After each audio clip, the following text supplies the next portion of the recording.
एक बार जोरदार तालियां हो जाएं। Very beautifully he said it all। और मैं आपसे एक चीज पूछना चाहूंगी। ऑफ कोर्स आप मोटिवेशनल स्पीकर हैं, आप लोगों की इंस्पिरेशन हैं, लोग आपको रोल मॉडल भी देखते हैं।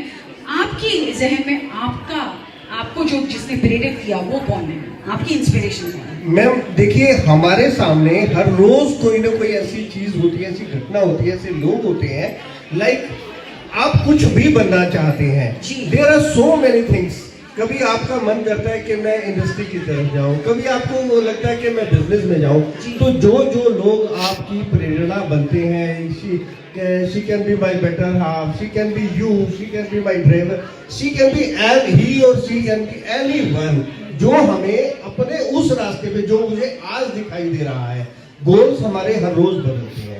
अब मुझे लगता है कि आज मुझे पैसे की तरफ जाना चाहिए, कई बार मुझे लगता है आज मुझे शांति की तरफ जाना चाहिए, मेरे मन में कुछ उतार चढ़ाव चल रहे हैं, तो उस समय मेरा गोल कौन होगा? कोई स्पिरिचुअल गुरु होगा, राइट। तो हम हमेशा अपने जीवन में गुरुज को बदलते रहते हैं। बट एक छोटी सी स्टोरी आपके सामने शेयर करूंगा।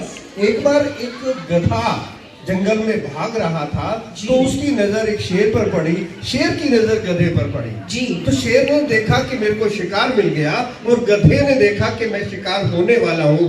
दोनों बेतहाशा भाग लेते हैं। गधा एक दलदल में गिर जाता है। इतनी देर में शेर उसके पीछे भागता हुआ, अनाप शनाप भागता हुआ, वो भी दलदल में फंस जाता है।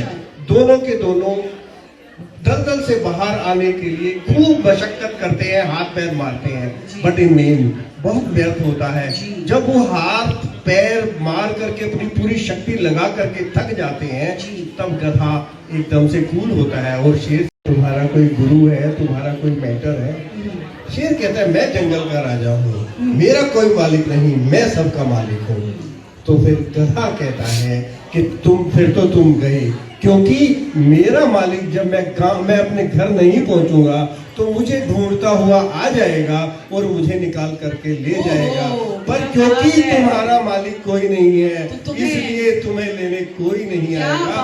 मोरल ऑफ द स्टोरी ये कहती है, जैसे अभी आपने पूछा था कि कोई गुरु, दोनों को कंबाइन कर दिया मैंने, कि जब कोई आपका मालिक होता है, जब कोई आपका गुरु होता है, या किसी के सामने आप समर्पित हो जाते हैं, तो आपकी विजय निश्चित है। आपको कोई न कोई उतार करके ले ही जाएगा। क्या बात। और ये कहा भी है, जब छोड़ दिया इस जीवन का सब भार तुम्हारे हाथों में।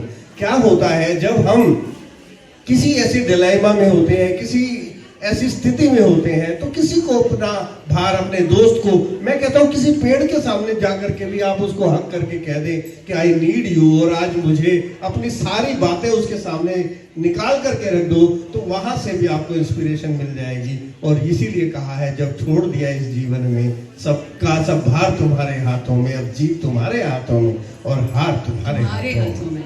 क्या बात है नरेश, इतना आपने हमें ज्ञान दिया है। चार्जेस तो नहीं लोगे ना उसके? अभी तो नहीं लोगे ना? ये आपकी श्रद्धा पे है। चलिए फिर, मैं बहुत आपका तहे दिल से शुक्रिया अदा करती हूँ। Thank you so much. Motivational speaker हैं और एक वजह से मोटिवेशनल स्पीकर हैं। जी हाँ, जो आपने बोला है लोगों के जहन में अभी तक गड़ गया होगा। Thank you so much sir, आपने यहाँ शिरकत की। थैंक यू सो मच, हमारी स्पिरिट्स को राइज अप किया। बहुत बहुत शुक्रिया।